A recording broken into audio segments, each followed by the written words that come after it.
Devils fans, we've made it. It's finally time. It's Stanley Cup Playoffs time, and our New Jersey Devils are right in the middle of it. What is going on, Devils fans?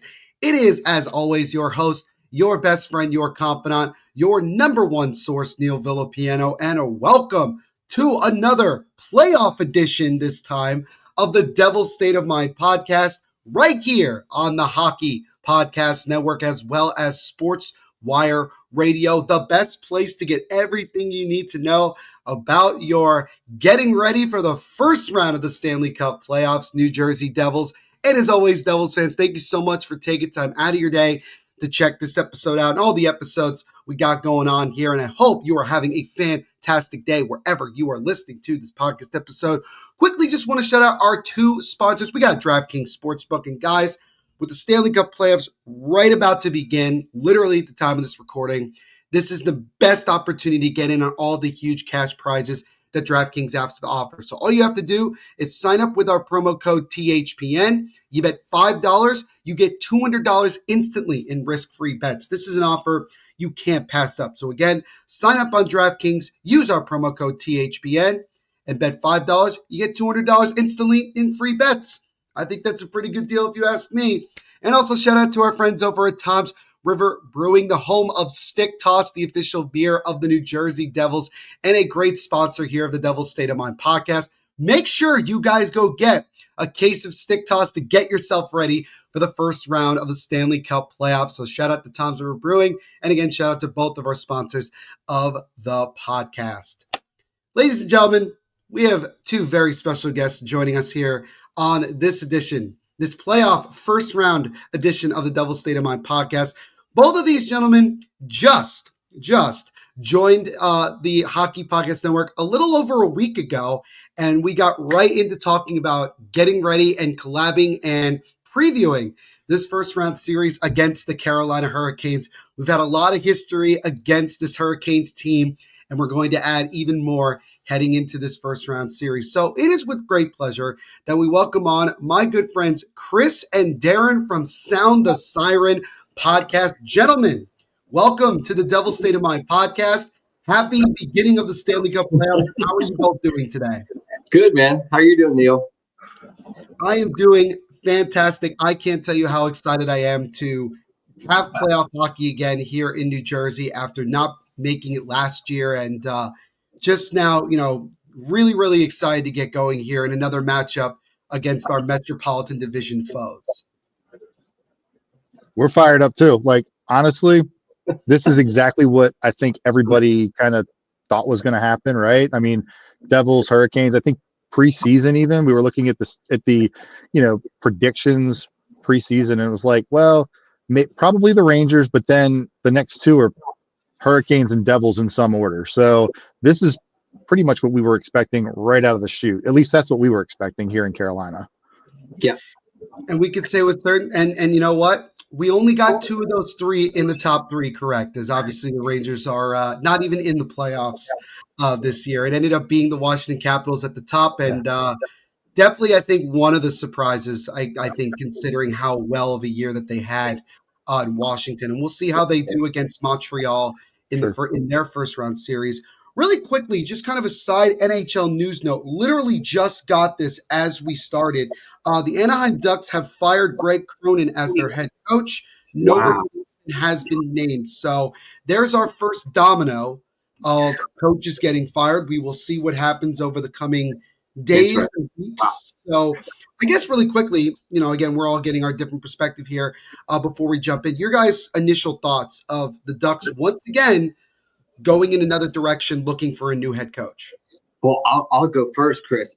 They got the plethora. It seems like they got a really kind of a weird mix of young and old players.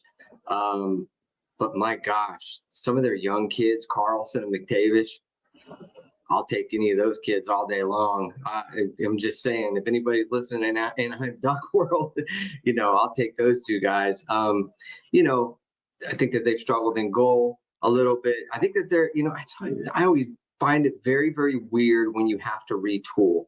Yeah. It's a really difficult decision. And unfortunately, the head coach is usually the one that gets the axe. Right.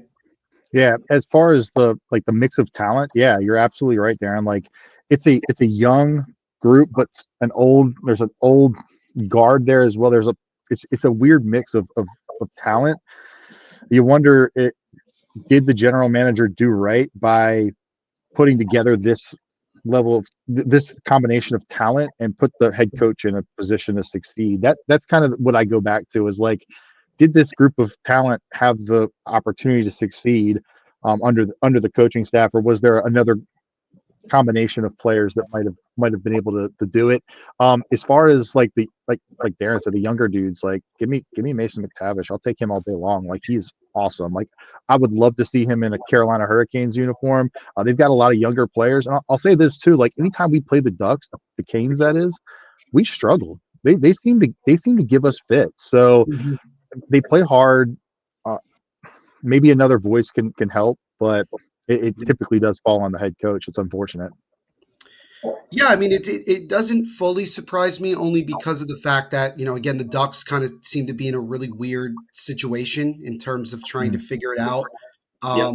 what their long-term goals are. And like you guys mentioned, they do have some really good young pieces that they can hopefully try to build around. I think Mason McTavish, if I'm not mistaken, is an RFA He is. this upcoming year, which again, we saw the whole, athletic article a couple weeks ago about, now with the salary cap, getting, bigger, it's more likely that we'll see offer sheets more consistently be thrown out to RFAs. So that, and it could Yep. start this offseason. And I think that'll be something to certainly keep our eye on. And again, we'll keep our eye and see what the Ducks decide to do. One guy that I thought was out the door, but then again, I thought he was out the door 3-4 years ago, was John Gibson, who still remains Yeah. Anaheim Duck, regardless of all the rumors. I mean, I thought he was a Carolina Hurricane at one point. I thought it Yeah. was basically they were going to figure it out and get it done. And you know, just like every other team that's tried to go after John Gibson, I think it's the contract that really just like Yeah. makes it more difficult to It's Well, move funny. him. he's certainly had some injury issues, and the thing of it is, he's not even old, Yeah. right? Right. He's not really an old player, in my opinion, and I could be way off on this, Neil, but Mhm. and Chris and I have talked about this a little bit. I think if you give him a right situation and maybe put him in the right organization, sometimes you can't figure out how or why a guy gets injured so Mhm. much. I feel really bad for him. I lived in Pittsburgh for years. He's a Pittsburgh guy. John Gibson is. Mhm. Um, I feel bad for him because I got a little bit of a soft spot for him. But I think the only way that they're going to be able to move him is they're going to have to eat. They're going to have to eat some. They're going to have to eat some money. Yeah. What does he have? 2 more years after this? I don't have it in front of He me. has Is it he something like has that? 2 more years after this year. So I think if he gets moved, he'll, even with the cap going up, you're going to have to, You would at think. least 25% Yeah. retained, maybe 50. I don't know. We'll Yeah. see. Yeah. I think, and that's the way I saw it with. I mean, that ended up being the case with when the Devils got Jacob Markstrom. There had to be, you had to take the Flames had to take, part of that salary because of the Right. cap reasons. So, yeah, that's really just a kind of a quick breaking news type of thing. Had nothing to do with what we're about to talk about. Just thought I'd get West Darren and Coast. Chris's thoughts on that. I'll talk to my Ducks people, get their perspective at a different time. But let's jump into this first round series. I think it's fair to say, guys, that we have kind of known that this was going to happen for the better part of the last 2.5 to 3 months. Because for as much as we both had aspirations to try to finish in first place in the Metro, with how good the Capitals have been most of the year, it just made it that much more unlikely that that was going to be the case. And it's looked like for so long that, our paths would cross going into at least the first round of the playoffs, and it doesn't surprise me. I think we've both been kind of prepared for it. And I think the most interesting thing, and I don't know if you guys would agree, is both teams have kind of followed a similar path in the last 10 to 11 games of the year, where it was kind of a foregone conclusion that they would make the playoffs in one capacity or another. And I think both teams kind of took their foot off the gas a little bit in terms of, I guess, feeling super motivated to play. because there were some games, I know from the Devils' perspective, there were some games where it didn't look like the team was really putting in the full effort to get it Yep. done. And I saw some of the scores from the previous games at, coming to the end of the year, but, would it be fair to say that you would agree with that assessment going into this first round, that both teams are coming in not on the biggest high note, I guess, going into this first round series? I think that's pretty fair. Yeah, and I'll jump in first. So I do recap blogs over the last, for the last, I guess last half of the season, really since prior to the Miko initial trade. I've been doing recap blogs for. I haven't done a recap blog since we clinched the second play. Like, there's just nothing to talk about really. Like, Right. I'm not motivated to write about it because they're not motivated to play, and there's just nothing there that, like, tell a team that they have to go to Buffalo and play a game when it doesn't matter. Like, who wants to get up for that? Not Right. many. Like, we got up for the Caps game and we took them to overtime, and that was pretty good. We got a chance to see some of our younger players in these last couple games. Some of the Chicago Wolves players coming up, and they look decent. I think there were a couple real highlights for some of them. And Rob Brindamore's son scored his first NHL goal on Thursday. exactly. So that was fun.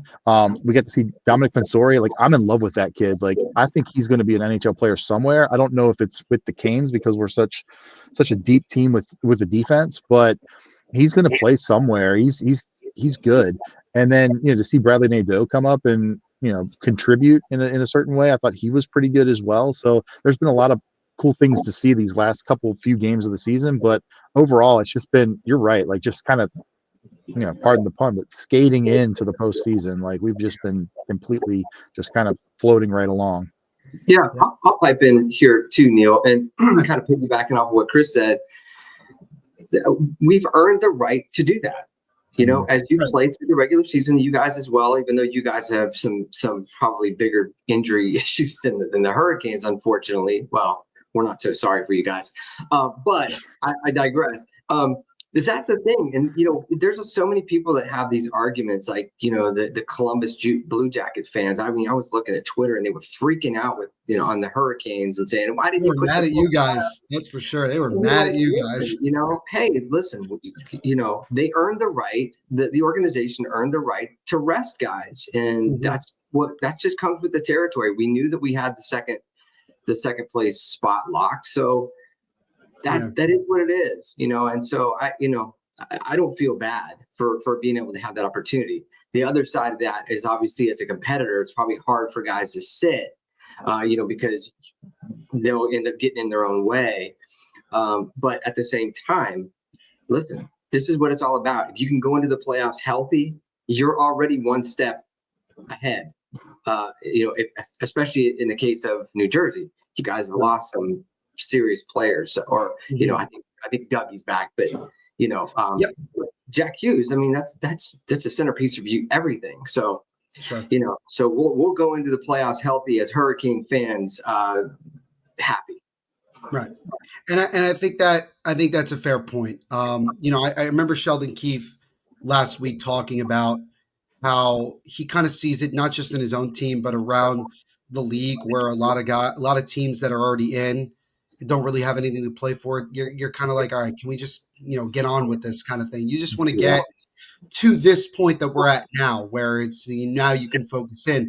I think the ultimate question, especially for teams who are starting the playoffs on the road, like the Devils are, how quickly can they, switch on to playoff mode after going through a stretch of not being super, like, going 100% type of thing? Like, how quick? I think it's easier for a home team to do it because you're feeding off of your crowd's excitement and energy, and you can kind of jump right into it. Whereas the road team, I think it takes you a little bit longer to kind of get settled in and be like, all right, here we go. So, and I think it'll be interesting to see how the first couple of minutes of game one go, because that there's probably going to be pushing and shoving. That there's probably going to be some big hit that somebody lays on somebody, just to kind of, I think, for both teams to get reacclimated. Because again, in case people don't remember, the Devils and Hurricanes haven't seen each other since December of 20. Yeah, nearly 4 months ago since the last time we all faced off against one another. So it's Right. going to be, I think it'll take a little bit of time. And when I mean little, I mean like the first 10 minutes of the first period to kind of get reacclimated to one another and how both teams play and how it goes. But once you get through that, it'll just be like we never we never left kind of thing. It'll be really really interesting, to see how that goes. And I think from the Devils side, to have as many former Hurricanes as they do going into a series against the Hurricanes, I think creates more drama and more 100%. Yeah. to it. I mean, obviously, Eric Holla makes another return to Who's Eric Hall? his favorite arena in the NHL. You did mention Dougie Hamilton is finally back after being gone for a month, change and injury. Huge boost for the Devils going into the playoffs. You have Brett Pesce, which I've had the pleasure of interacting with his dad many times. Oh, cool. Good. He's a character. He's a character and a half. Yeah. He is something. He's really excited for the playoffs. He's really excited for this first round. And you got Stefan Nason again coming back to New Jersey. And I had mentioned this, Darren and Chris, to my friends over at the Surgecast, again, another Hurricanes podcast here on the network, about someone shared the video with me from 2 years ago when Nason and Holla fought in like game 3 against one another in the second round. And the story goes is that they did a fake fight in the first day of training camp this year to kind of just like not break the tension, but just to have because everyone was like, "Oh, how are they going to get along?" And it's like I don't think that they really care about that. It's not like they did it because they hate one another. It's because they were trying to get energy going. But so Neil, I want to jump in here real quick with Steph Nason real quickly. Man, it was tough. I think for especially Chris and I, we love that guy. Just that guy. To see him go, and he's had a great year for you guys. He is just what the doctor ordered for. I think he's on your guys' top line right now. He's playing with Heischer and Brock. He's a top 6 forward in a year that we didn't think he was going to be a top 6 forward. That's for sure. Yeah, well, he's one of those guys. He's an older guy. What is he, 32 years old or something like that? Yeah. You talk about a guy that's been opportunistic with the opportunities that's been getting. You got to give him so much credit. Listen, I don't like him because he's on the Devils, but man, you got to give him credit. What a story! I remember when the Hurricanes first signed him for league minimum. League minimum. What was he, Chris? 28, 29 years old. Yeah. Whatever it was. Yeah. It was like 28, 29. Grinded his way. I got to tell you, I'm really proud of him. And real quickly, we had a discussion with Pierre McGuire about this. He was super complimentary about Steph Nason. Super complimentary. Yeah, and the other thing too. Well, I wanted to point out about Steph as well. Like he does all the things, like the grimy things that some top 6 guys really don't want to do as much of. He's dirty down low. Like he'll try to get those dirty goals. He's right in front of the crease all the time. Like Darren and I, we were yelling about it last season in the playoffs. Like get him on a power play unit because he is going to create net front. Like he is awesome in front of the net. And to me, like that was a missed opportunity for us. If we would have got him more engaged on a power play unit, I think that would have been a great opportunity for him to be able to contribute in a different way, other than a bottom 6 guy for us. And he was a great bottom 6 guy for us too, but he was the only one that seemed to want to get in front of the net. Yeah. He was probably one of the more surprising signings in the offseason for the Devils because it wasn't somebody that we thought about. I actually didn't even realize he was a free agent when they signed him. I was like, wait, he was available? Like he was like available. And I remember my reaction was like, okay, great. Like, what type of player are we getting now? We've gotten a better version of Stefan Nason than we had the first time around in 1780. He's one of the only guys that is still from that 17-18 Devils team that made the playoffs with a rookie Nico Hischier, a rookie Jesper Bratt. Those 3 guys were there that long ago, and in that year that Taylor Hall won the Hart Trophy and that magical run that they had. But you're absolutely right. Stefan Nason has had himself one hell of a year. He kind of tailed off in the second half of the year, as did most of the team. He kind of fell more into that role that we kind of expected out of him to be that grinding type of guy, but being that net front presence on the power play, being that physical, guy, but also being a really solid power forward. I think it's been great. I think it's been a really, really good signing. And, you mentioned it, Darren, the journey that this guy has had to go from being an NHL player to not having a job to having to Yep. work his way playing with the Chicago Wolves.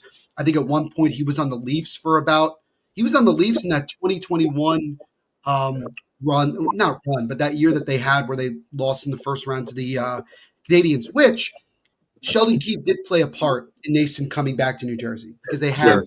that relationship.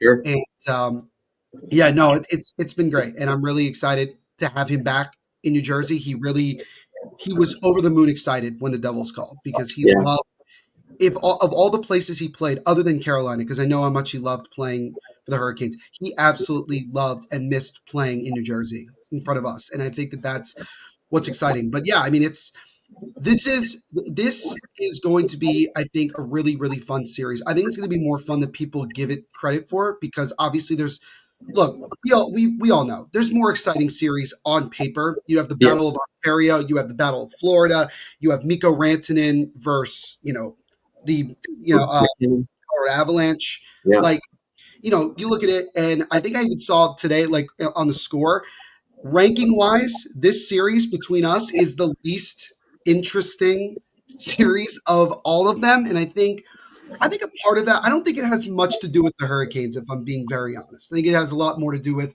the Devils don't have Jack Hughes. They don't have Siegenthaler. It's a banged up Devils team that's coming into the playoffs, and a team Yeah. that didn't finish the year on a high note. Like, they didn't Right. finish the year feeling good. Look, they ended up with fewer points than some of the wild card teams. So, I mean, Right. it's just kind of like, Right. it's how good is this Devils team? And we'll find out. We'll find out from both sides. My let's bring up, because I actually have it here. Let's bring up kind of a little bit of side by side. Shout out to the bracket challenge for making it this convenient in terms of it. So season points, there's an 8 point difference, not a ton. Yep. Goals per game, Hurricanes kind of favoring that. Goals against, pretty close to dead even. Devils special teams, both power play and penalty kill, have been top tier all year long, even without Jack Hughes and Siegenthaler out for Yep. periods of time. And then you look at the leading scores, Jesper Bratt coming off a career year. Yep. This Been awesome. 88 points. Sebastian Aho on, I don't know if it's fair to say, a down year points wise for Aho. He had only 74 It's fair. on the year, but still very productive in his own right. It's Sebastian Aho. You're going to get what you're going to get from him. So my next question to you guys, from the Hurricanes perspective, who is a player, or who are some guys that you're looking at from your side that you want to keep your eye on from the Devils? Give me to go, Chris. Go ahead.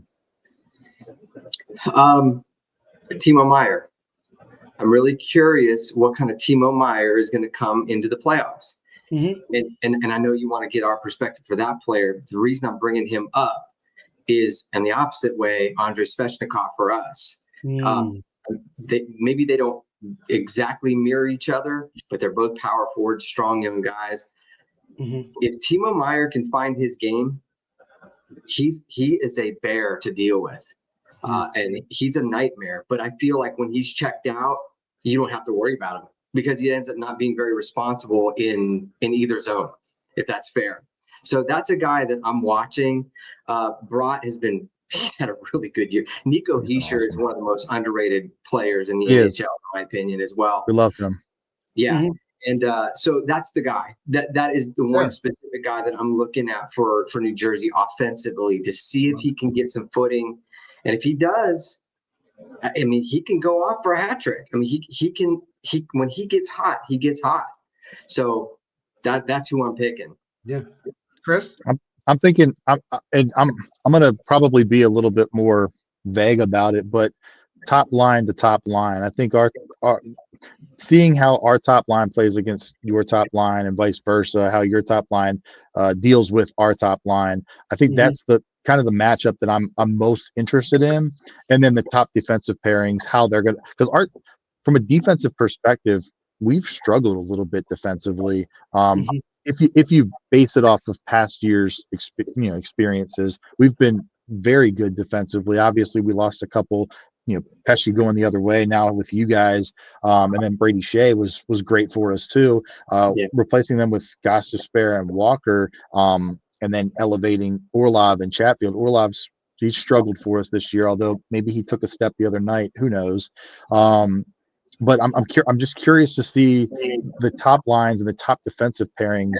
How who's going to get the edge? Yeah. I know that's vague, but I think that's really where the series is what it's going to come down to is like who can push their will a little bit more than the other. Can I say one thing, Neil? Before Go ahead, Darren. Go ahead. Siegenthaler for you guys missing and him being out, I think is a huge loss. That's a big deal. That's a very big deal, and I don't think it's being talked about very much, to be honest, because you guys aren't. Well, I could be really wrong. I don't watch every single New Jersey game, but I think it leaves a massive physical hole in your guys' lineup. I don't know if physical would be the right word, Darren. I think it's more of just from a defensive standpoint. He's one of the better lockdown defensemen in the game right now. I think Money Puck even showed it recently that, like, analytically speaking, he's still the best ranked defenseman in the NHL this season, and he hasn't even played in over a month. So just not having him in the lineup from that defensive responsibility is a huge loss in itself. I can't agree with you. I can't not agree with you more, in just the sense of not having him in the lineup is just as big as not having Jack Hughes in the lineup. And I know from Jack Hughes being the competitor that he is, it's killing him inside that he cannot be there on the ice. I think he's going to be with the team throughout the playoffs. I think he's going to be in the locker room and try to be there in some capacity. But yeah, it's definitely frustrating. But I think one of the things that gives the Devils fans at least a little bit of hope is that other guys have stepped up over time. Like you guys mentioned, Timo Meier, the whole month of March was just a dominant player, the guy that we were paying, a lot of money to score. Nico Hischier playing well enough that I argued that he could be up for the Selke this year. That's how good he's been. And then Jesper Bratt. Jesper Bratt was just ranked as one of the top 5 best skaters in the NHL, which is just crazy for me because you think about the guys that he's being compared to, like McDavid and even Austin Matthews and Leon Draisaitl, and just you as a fan, you don't always envision that, and it's nice to see that. And I think for the Devils, it's going to come down to this, and I'll give you guys from my perspective what you're going to see. You're not going to see a whole lot of scoring. This team does struggle at that, especially depth-wise. You don't have a lot of guys that you can fully rely on. This team's going to try to beat the Hurricanes by playing defense and goaltending. You have Jacob Markstrom, who, look, him and Jake Allen have been nothing short of tremendous this year. Did exactly what we needed them to do. And I would argue to say that you could make an argument that is the one thing the Devils have a little bit more than the Hurricanes do on paper. A lot more. Okay, a lot more. I was trying to be nice about it. I was not trying to be I was trying to be fair. I'll say it. I don't have a problem saying it. Our goaltending is not to par. Yeah, because I was asking the Surge cast, and I was like, so who is game 1 starter? And Kat was like, I could not tell you. I have who knows? You may not know to warm-ups. And that's about it. And I was asking is that a head game that Rob Brindamore plays? And she was like, no, he just really doesn't know at all what he wants to do. Well, I'll make a prediction on that one. But let me go back to Jacob Markstrom. Remember when Nancy Kerrigan beat up Tanya Harding in the back of the arena? Do you guys remember that? Mm-hmm. No, it was Tanya Harding. Doing that to Nancy Kerrigan. Yeah, it was the other way, man. Other way around, yes. Yeah. Nobody gave me ideas to do that to Markstrom in the back. But yeah, I personally think Rod is going to go with Freddie Anderson. I just really do. I think he trusts him more, even though they've been flip-flopping. I'm not saying it's the right decision. I'm just saying that's what I think is going to happen. I think Freddie's the game 1 starter as well. I do think that you're going to see Kochetkov some in this series just because I don't personally think that Freddie can handle a full, like if you're looking at the amount of time to get from round one to a cup final, I don't know that Freddie has that type of stamina to be able to Mhm. load take that full load. So you'll Yeah. probably see could check off a little bit. I do think that Freddie Anderson will probably be the game one starter. I'll also add that Darren and I had plenty of text threads um, last year about Markstrom and how he should be a Carolina Hurricane and we should trade for him and we should move for him. And you did it with Markstrom, and you guys did it with Timo Meyer as well. No. I Yep. yelled at my laptop screen when I saw that we were in the mix for Timo Meyer, Yeah. and you guys got him instead. I was so mad about that, so mad. So We got lucky with the fact that Tom Fitzgerald has just a lot of a lot of personal relationships with some of these GMs that he's yeah, worked with. Whether Yeah. it's up in Calgary or in San Jose, like it kind of worked out that way for us. So yeah, I mean, look, we were apparently in it talking to you guys about Rantanen until I don't know the night before the trade right. deadline, Yeah. supposedly. Yeah. I don't know I don't know how much truth there was to that. I still believe that the Devils called and the Hurricanes were like, yeah, no, that's not happening. You're not. I don't think there was ever going to be a package that the Hurricanes would have been like okay with. That would have been I'd have been like, fine with I'd have been fine with Jesper Bratt. Like if you throw him in the mix, I'd be I happy to couldn't have see him. a world where that was offered. I think I that know. I firmly believe Fitzgerald he offered the Hurricanes like prospects and picks.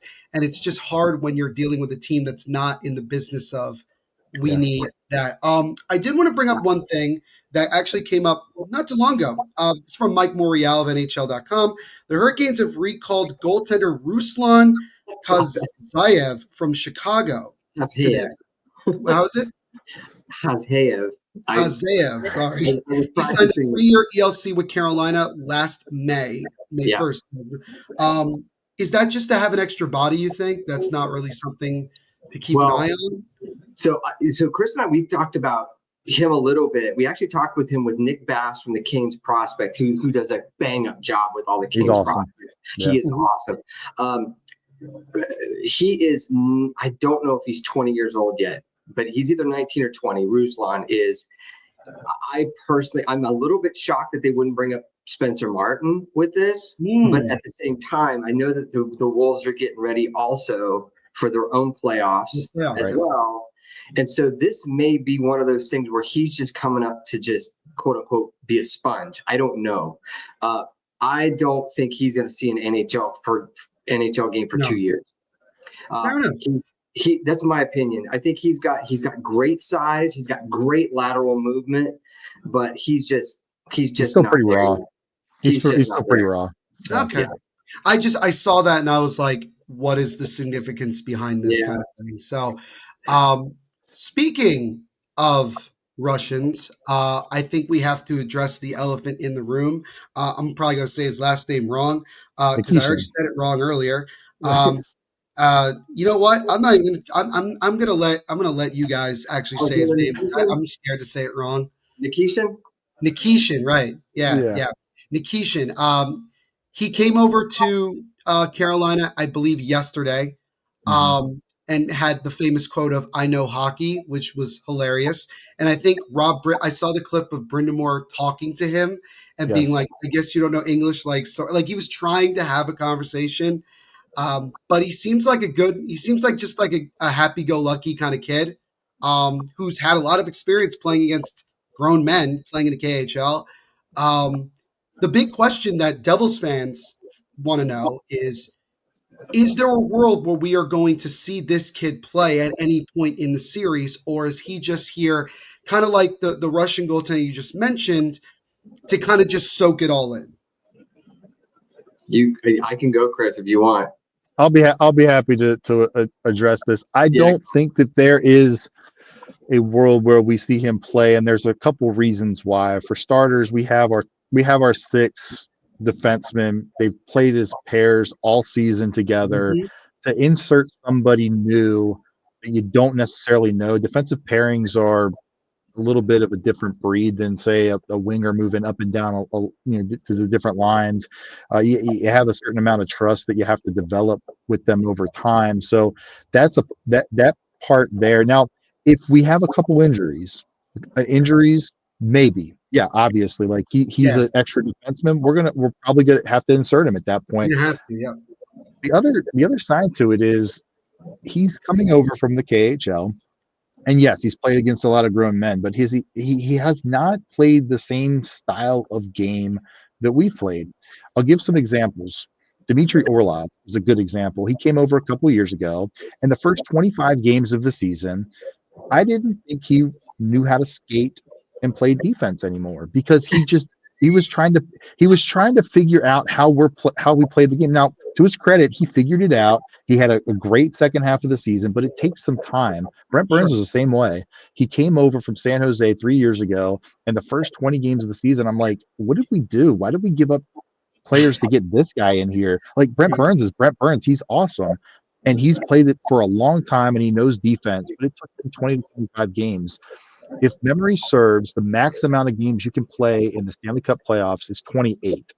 So yeah, 20 games to get ready or to get up to speed with our defense, he doesn't have enough runway. So I yeah. really don't think he inserts unless there is an injury. Now, if there's an injury, That's that different. is that's a different story. The other thing I'll point out, bringing Ruslan up may actually be a comfort thing for Nikishin, You just having stole my another name. another countryman in the room. I think that there could be some opportunity there to have an extra countryman. That will bring us up to, I think, 5 Russians on the team Yes. Yeah, at that point. So some added communicators on the yeah. team to be able to have dialogue with him and bring him up to speed with what we're trying to do. Because I do ultimately think he's going to play for us next year. I just don't know that the playoffs are the right time to insert him into a lineup. There's another angle here, Neil, with this as well, in my opinion. And he was drafted in 2020, I believe. Is that correct, Chris? Yeah, 2020. that's right. So we've been waiting for this kid for a long time, Yeah. Neil. And listen, I can tell you right now, and I don't mind saying this, Chris and I have gotten to many, let's just say it, arguments with people online about this issue. People want to see eye candy. They want to have the magic little pill. And I'm like, I would much rather say, whoa, let's let this kid get acclimated. Let's let him get his feet on the ground. Let him learn. I want him here long term. I don't want him here to be rushed into this system, just like Chris Mhm. was talking about, because the Tim Gleason defensive system it's pretty complicated. Even Yeah. NHL veterans, Sean Walker, Orlov, Mm-hmm. Burns, it took them 25 games at Yeah. least to just get acclimated to what was going on. So for me, Sure. yeah, the kid looks like a physical specimen. There's no question he can play, but I would rather set him up for long-term success as Mhm. opposed to potentially all of a sudden now you're going to kill that development just because we got to get him on the ice ASAP. And it's interesting because people could use the other example of, well, look at what Ivan Demidov has already done in Montreal. But the difference is that he's a forward Right. Totally different. defenseman coming over and trying to get acclimated into a complicated system. It's a different experience altogether. I know for the Devils, you mentioned, right? You've been waiting for years now to see this kid in the NHL. Devils have had the same thing going on with Arseny Gritziak, which, if I'm not mistaken, I believe that they were teammates in the KHL on the same Scott, KHL really? team.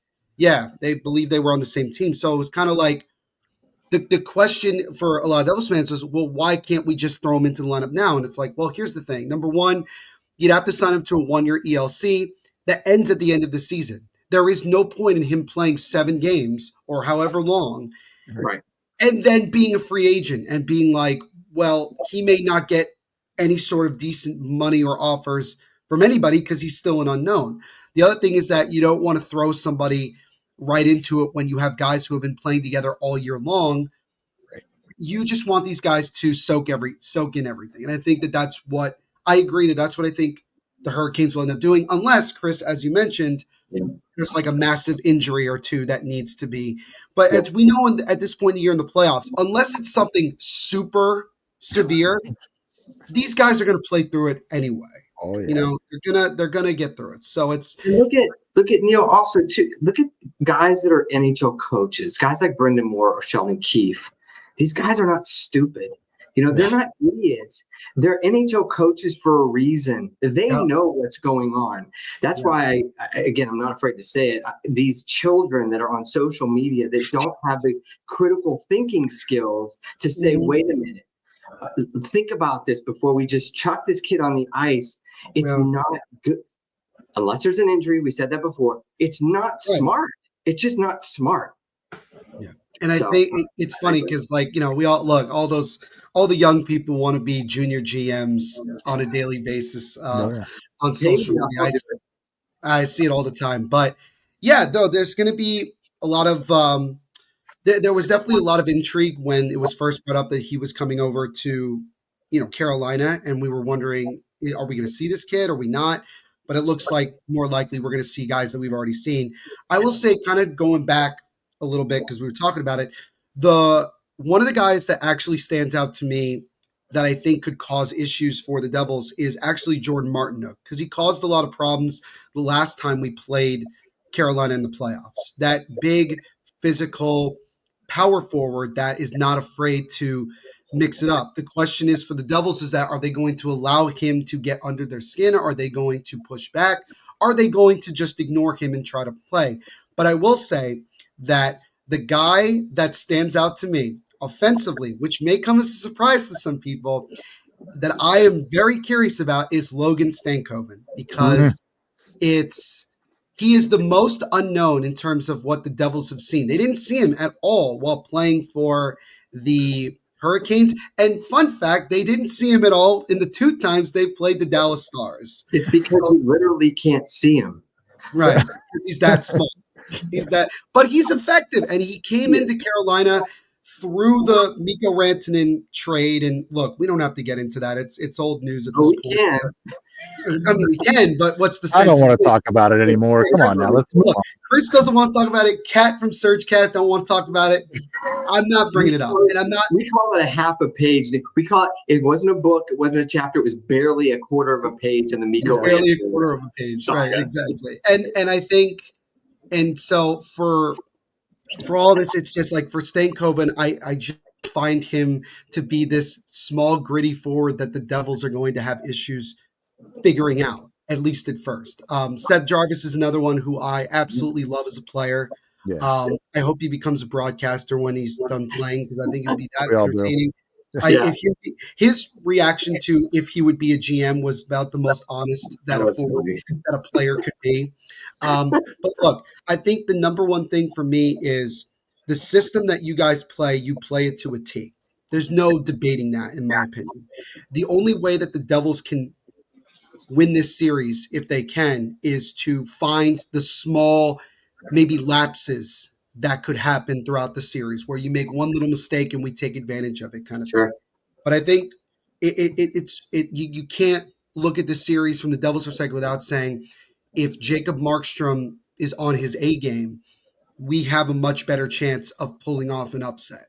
Which I know that people look at it and say it would be an upset if the Devils found a way to win this series because nobody's really giving them much of a chance, let alone winning the series. They're not even giving them the benefit of, oh, they might take it, the distance. It's not I haven't heard many people say that. So it's going to be really interesting. I think there's a lot of storylines. There's a lot of excitement. There's a lot of, and I think that I don't know if you guys would agree, but I have said this before. I think these two teams now legitimately don't like each other.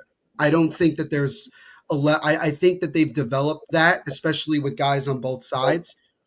And you saw it throughout the regular season. Look at that what was it, the last game that we played against you guys? I mean, shoot, it felt like every 5 minutes there was something else going on. It was a Yeah. massive amount of dislike, and I'm really curious to see how Sheldon Keefe, kind of fits into this whole series because now it's like his first go around, and it's not with the Leafs, right? He's not Yeah. in Right. that pressure cooker of coaching in Toronto. He's in I don't want to say lesser scale, but you kind of call it like it is. He's at a smaller market than he's used to, and it's in Mhm. a different position, but it's still the playoffs. And he has to quiet some of the naysayers on his own. He has a lot to prove.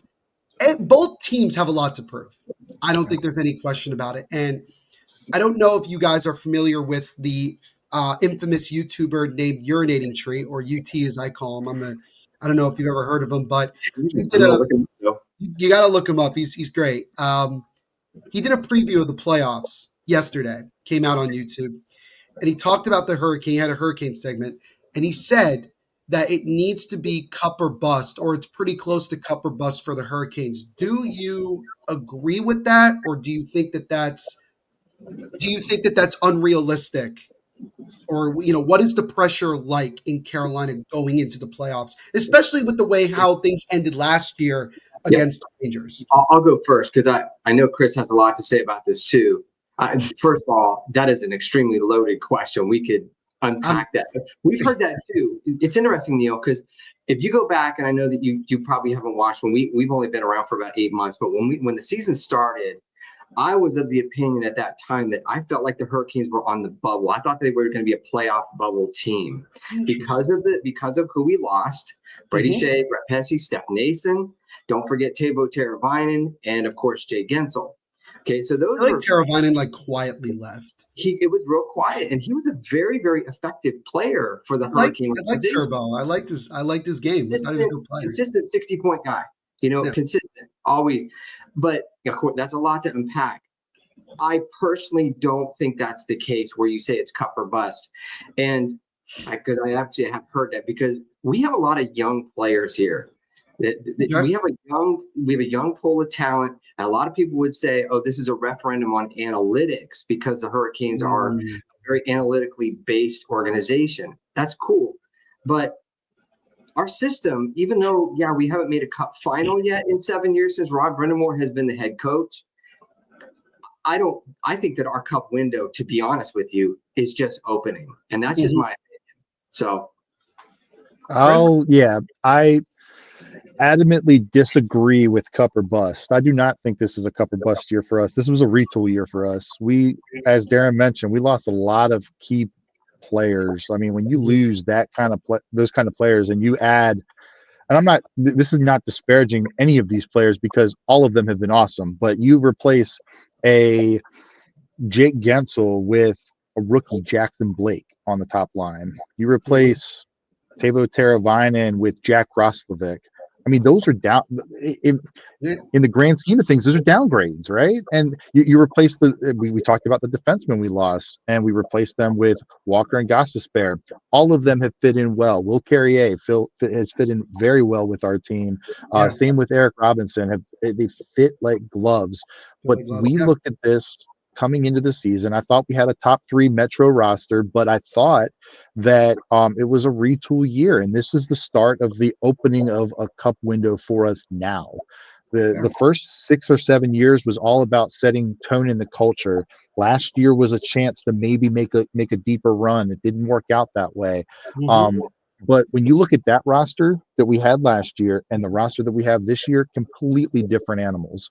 And then next year, it's going to look completely different because we've got a couple big high ticket items coming off the books. And so you're going to have another couple guys coming in that are going to be on entry level deals, maybe like a Bradley Nadeau, maybe definitely Nikishin. Scott Morrow is probably going to play on defense for us. And then we're going to have a ton of money to be able to spend on. Who knows? People are throwing out Mitch Marner, and I don't know if he doesn't want to come over in a trade. Why would he want to come over in free agency?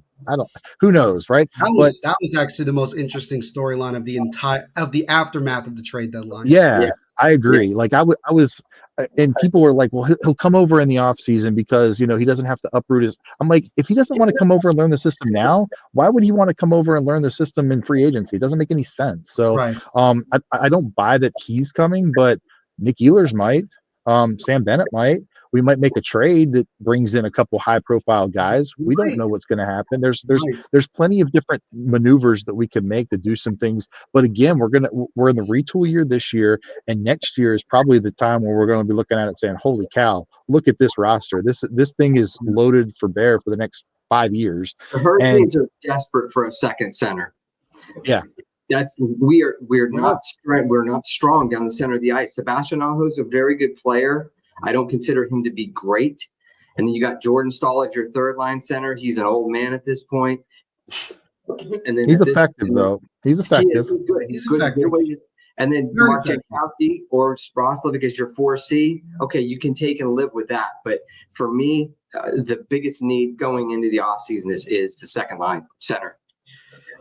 By the way, Devils fans, let's establish the fact that they're saying that this is a retool year and they nearly got 100 points. So, like, what, so you know, if that's a retooling year for them, what is 91 points for us with a team that's depleted in New Jersey? What is that? What was this year for us? I think is the really, that'll be a question. But I agree. Like, I think from the Devils side, it'll be a similar offseason because, the bottom six needs to be revamped. And so I definitely see the Devils making a bunch of moves. Maybe not anything like you guys mentioned, nothing like over the top, like, wow, more just trying to add to that. They do need a top six winger to pair along with Jack. And that'll be interesting because it could be via free agency. It could be via trade, somebody we're not talking about. But again, we're talking about things that don't matter right now. We're focusing on the fact that we're talking like we didn't make the playoffs, but we are in the Stanley Cup playoffs. And as we all know, guys, it's a clean slate at this point. Nothing matters now. Nothing that happened in the past matters. Now it's about you're starting game one tomorrow, unfortunately on Easter Sunday for reasons that I can't understand. At 3:00, by the way, not even a night game. This is, I think I said it on the Surgecast. We are the only series, guys, that has a different start time every game. No respect. We have 3:00. It's 3:00 game one, 6 p.m. game two, 8 p.m. game three, and then 3:30 game four. Right. They really don't care. I actually think the NHL does not care about this series at all. No. I think it's more like, whoever wins this series is going to quote unquote get destroyed by Washington in round two. I feel like which I disagree with. That's a whole other conversation, Neil. Yeah. Well, I'll spoiler alert for everybody. I picked Montreal in 7. Fair point. I also picked Montreal. Like, I think Montreal's going to win that series. Which I will say this, it's not that like I don't think that the Canadians can't make a run. It's that whoever gets out of our series has a higher chance of potentially getting to the conference finals if you're facing Montreal. That's fair. Because I know from the Devils' perspective, we struggled mightily for years against the Capitals, whether they're good or bad. It's just it's just who they've been. But you look at our series, the season series, big thing, no road team won a game. It was all home team for all 4 games. So home ice advantage is an important factor going into this. And the Devils have struggled for years playing in Carolina and playing against that team, in Raleigh. It's not an easy thing, but there's a lot of good things. And I know Devils fans, you want me to talk more about the Devils, but again, this preview was also to kind of get the perspective of our opponent. I think that was more because you guys already know how I feel. Devils fans, you know how I feel about our team. You know how I feel about where we're going. And that's the way that I look at it. So last thing before we get to our predictions here. Give me the Hurricanes' biggest strength as a team and their biggest weakness as a team. Darren, I'm going to have you go with biggest strength, and Chris, I'll have you go with biggest weakness. Cool. Wow, that's a really wide open question. I won't get too nitty gritty detailed. I'm gonna say it's our ability to forecheck and be pests in your own zone. I just think that that's what we've been good at. Jackson Blake has, I think, upped his game doing that. He is an absolute menace over there. Stankoven, as you described. I'm going to just say the forechecking. I know it's super general, but I think that's where their strength is. I think that certainly plays a factor in a series. Is that if a team is struggling to get it out of their own zone because they're being hounded by the other team, 9 times out of 10, you're going to be able to create a lot of chances offensively to score. Yeah, Chris. I think so. There's a couple things I'll point out. I think overarching, I think our goaltending is probably a little weaker than if you look at all the playoff teams most. Mm-hmm. But I think our power play is going to be a problem. It's going to rear its ugly head at some point in time. And not only the power play, but also you guys have a pretty good kill. Mm-hmm. But you guys are pretty aggressive on the kill, which means you guys are going to have opportunities on the kill. because very aggressive offensively because when Jack was healthy, we would stick him out there, but we stick Brad out there. We stick, we're not afraid to and that was what Keith was doing in Toronto, was the same thing. So and we do this is not we a do it shock too. to me that we're doing it this way. Yeah, we do it too. We're very aggressive on the kill. It's one of the reasons why we're so effective on the kill. We force our opponents into mistakes, much like the Devils do. The difference is you guys have a power play that can actually put the puck in the back of the net. Our power play has not been able to do that recently. And we were talking with Johnny Lazarus yesterday, and one of the things he said was, if you've got a good working power play, you can go far in the playoffs. If we stay out of the box, I think we'll be okay in this series. But if we end up having to kill off penalties, you guys, I think, are going to end up putting some pucks in the back of the net, and we're not going to be able to. And that could be ultimately a factor in this thing. So I would say one of our biggest weaknesses at the moment right now would be our power play. And I say that, and then, of course, we'll go 7 for 14 the first round, right? Because that's how it always works out, right? You'll be completely wrong, and it'll be the best you've ever seen. Right. But I mean, from the start of 2025, I think we may have 13 or 14 power play goals, I think, total. I don't, that might be low, but it hasn't been many. We've kind of seen a couple of them slide through recently, but there for a stretch, we had a better opportunity scoring goals on the kill than we did on the power play. Yeah, exactly. It was almost like you'd rather take a penalty than draw one. Right? Like, can we go 4-on-4 instead, guys? Like, I think the favorite thing is when you don't have a good power play and your team draws a penalty, you're like, oh, we're going to the power play. And at the same time, you're like, oh, great. This is 2 minutes of a waste of time. Right. So, I mean, I think you bring up good points. And it's interesting that you guys didn't just go with like the usual stuff. You were more specific. Like, Darren, you mentioned forechecking, something to keep an eye on. Chris, obviously you mentioned the goaltending because that's going to be something that's going to be brought up numerous times. But I think what's interesting is you brought up special teams because I think I showed it before. The one thing that the Devils have, statistically speaking, that was better throughout the year was both their penalty kill and their power play. Jeremy Colleton did a great job this year in his first year as an assistant in New Jersey, just kind of revamping the power play to make it more effective. It wasn't like last year where we scored so much at the beginning of the year and then it just completely fell off the table the rest of the year. It was more that we were kind of steadily being very good. So I'll say, to give you guys a perspective from New Jersey, biggest weakness without question is depth scoring. If the top guys are not contributing, if Brad's not scoring, Nico, Timo Meyer, Nason, Mercer, you're not getting a whole lot of, our guys like Palat and Cotter and Nate Bastian and Tomas Tatar. I wouldn't be worrying too much about that in terms of like them stepping up. It could, again, the playoffs are always with the unknown guys, the guys that you're like, okay, he just came out of nowhere and just started scoring like he's Gretzky. But that would be the biggest weakness. Biggest strength for the Devils, without question, is just defense in general. Not just from the defensive standpoint, but from the goaltending. Is that the Devils feel super comfortable with either Markstrom or Jake Allen in between the pipes. It's not something where we're like, we lean towards one or the other. If Jake Allen's got to start a game, he's got to start it. Like, it's fine. We're totally fine with him being there. And then as far as the defense, like we mentioned, not having Siegenthaler really sucks defensively. But a lot of guys have stepped up.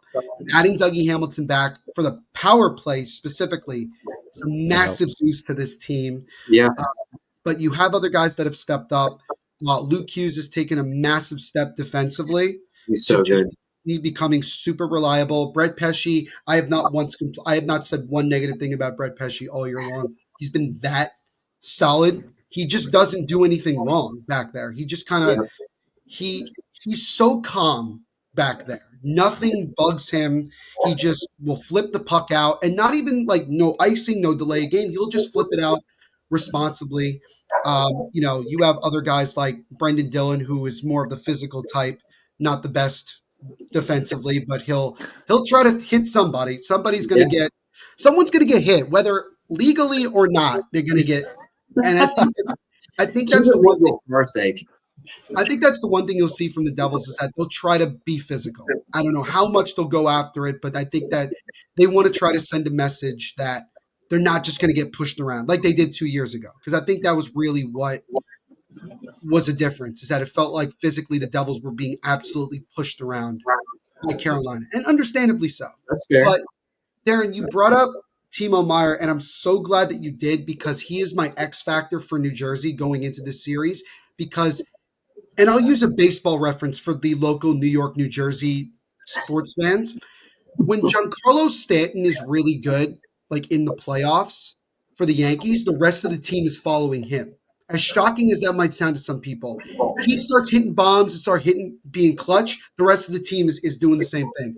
If Timo Meyer is stepping up like he has been and is scoring, whether on the power play or just in general, the rest of the team's confidence just elevates to another level. And it's like, we have our big scoring power forward that's putting the puck consistently in the back of the net. Because if you guys remember from 2 years ago, Timo Meyer didn't score his first goal of the playoffs for the Devils until game 3 against Carolina. He went through a really rough physical first round against the Rangers. Yeah. And then he scored in 2 of the last 3 games of the series against Carolina, but obviously it wasn't enough to help us extend that series. So I'm really glad, Darren, that you brought up Timo, because I think scoring wise, he might have the most pressure, because Nico can score, but he's not a goal scorer. Brett, kind of the same thing. These guys can score, but it's not their first, instinct. Timo's first instinct is fire the puck at the net and create traffic in front. So it'll be, guys, I think we're in for a fun series. I think we're in for a more fun series than people are giving any of us credit for. So with that in mind, to wrap up this much longer episode than I originally expected, but it's fine. We're having fun here. Let's do predictions for the first round. I'm gonna go last, just because I want to give you guys the floor. So whoever would like to start, you guys can give me your prediction. Who wins? Which I kind of feel like I know who you're going to go with, and in how many games? Darren, go ahead. No, go ahead, Chris.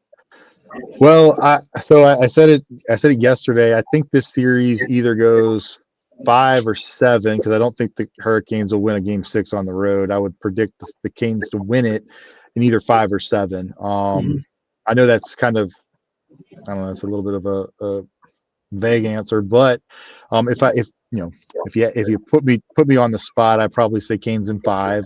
But I could see a world where the Devils make it pretty interesting with us. I don't think the Devils are a pushover, by the way. Like I think that right now, that the iteration of the team that you have now that's going into the playoffs, I think is pretty good. Like I'm not taking this one for granted at all. And I could definitely see a world where the Devils come out and be out physical and hunt down pucks heavier than us, and get after it more than us. And with the defensive game that you guys play, goaltending could be the difference. But in my heart of hearts, I would say Canes in 5. Canes in 5. Aaron? Yeah, Chris kind of stole my thunder. I think that the first 2 games of this series is huge. If Carolina wins both of these games at home, I think the Canes are going to go in 5. Fair enough. Yeah. Fair enough. As for me, again, I have said it before and I'll say it again, that it's hard even for Devils fans to imagine a world where the Devils find a way to win this series, but I think that they have more of a chance to win it than people realize. Maybe not the way that PK Subban thinks that the Hurricanes are. I mean, that was I don't even know what I don't know why he said Thank you. worst team going into the playoffs. Couldn't see that. I don't condone that, by the way. I don't condone being completely off the chains unreasonable with that. Thank you. But I do. My heart of heart tells me that the Devils are going to find some way here, because I think that they have so much to prove. So I'm going to go with the Devils in 7. That's how I feel like that, because and this is true. And you guys will definitely agree that the only way that the Devils can win the series, they have to win at least a game in Carolina. They cannot, I mean, literally they cannot not do that. Yeah. They have to find a way to win at some point. It could be game 1. They could come out tomorrow and they could just shock everybody and play, tremendous hockey. It could be game 7. They might go down 2-0, come back, win the next 2 or 3 or whatever. And it's a game 7 as it was last year, except the difference, or 2 years ago, except the difference was game 7 was in New Jersey. But I don't think, as I agree with Chris, I don't think that the Devils are just going to be a pushover and just happy to be here. I think they want to make a statement. I think they want to compete. Sheldon Keefe will get these guys ready to compete. And I think we're in a lot of excitement, honestly. I'm really excited to get going here. It's a little over 24 hours from now. The East is wide open, Neil. The East, I don't think I won't be shocked if any quote unquote lower seed knocks off a top seed. It won't shock me. The East is so open this year. I've often said, don't sleep on the Ottawa Senators. I know it's easy to look at like where it was, and I'm like, if Linus Ullmark is playing well, I think the Leafs are in trouble. I agree, man. Look, that's still that same core that just doesn't get it done. So you give them adversity. I don't know how well they respond to that. Same with Carolina. If they have adversity, I feel like that they can handle it. Whereas I don't see the same thing for a team like Toronto. I was looking at the Toronto Ottawa series, and I'm looking at that, and I'm saying to myself, this season, Toronto has not figured out the Rubik's Cube that is the Ottawa Senators. They got swept by them this season, and I know it's a different season. We are now in a different realm. Everybody is 0-0. None of it matters. Mm-hmm. But some of that kind of matters. Like being able to go into Toronto and win a game. They've proven they could do that this season. They've proven they could take care of business at home. I like Ottawa too. Like I think Ottawa and Montreal are going to create some real problems for Toronto and Washington, respectively. I really think that there's going to be some heavy games, and it's going to be fun. The East is going to be a lot of fun. And it's going to be a lot of fun regardless because, at the time of this recording, guys, we are just several hours away from the start of the Stanley Cup playoffs I think we have Dallas, Colorado, I think is one of them. I'm forgetting the other one. And Winnipeg. Edmonton? Or no, it's Winnipeg and Winnipeg and Winnipeg gets to play St. Louis. How is that for being the Senators trophy that you get to play St. Louis? You get to play. That's your reward for having like the best season of Jets history. So look, a lot of excitement, including this series, and we will be watching it throughout. We will be interacting on social media. We will have our jabs back and forth, I'm sure. But it's going to be a lot of fun. And gentlemen, thank you so much for jumping on this morning, early afternoon, and doing this. This was great. It's great to meet you guys. And what a time, right? What a time to get acclimated, right? And just get going. But before I let you guys go, because I do this with all my guests, I like to roll out the red carpet, as they say, and let you guys plug, your guys' podcast, your social links, and anything you got going on, so that whether it's Devils fans or just hockey fans in general want to check out your guys' podcast. So the floor is yours, my friends. Go ahead, Darren. Oh, you want me to go? Okay. Yeah, so go ahead, Darren. We're on all social media. Check us out on Linktree at Sound the Siren Fancast. The only one I couldn't do that one was for X. So it's at Hurricane Siren because I have that limitation for 15 characters. But man, we've only been around for about 8 months, and we've been super, super pleased. We've had so many great guests on, national guys. We actually are trying to get Pierre McGuire back on our show next week. So he's got such just rich history with his knowledge of the game, and we have so much fun with him. But that's really kind of what we're up to, Neil. It's we're having a lot of fun on about a weekly basis, and we're super excited to be a part of the Hockey Podcast Network. And of course, meeting you, it's super helpful, and you've already been helpful with kind of setting us up for the future already. Awesome. And again, thank you guys so much for jumping on today. We will definitely have you guys on again. Maybe we'll do an end of the series kind of recap to kind of get our last thoughts, or maybe at some point in the off season, or whenever the case may be. But we will certainly be interacting on social media. And again, thank you guys so much for jumping on today. Really, really do appreciate it. Awesome. You got it, Neil. Anytime.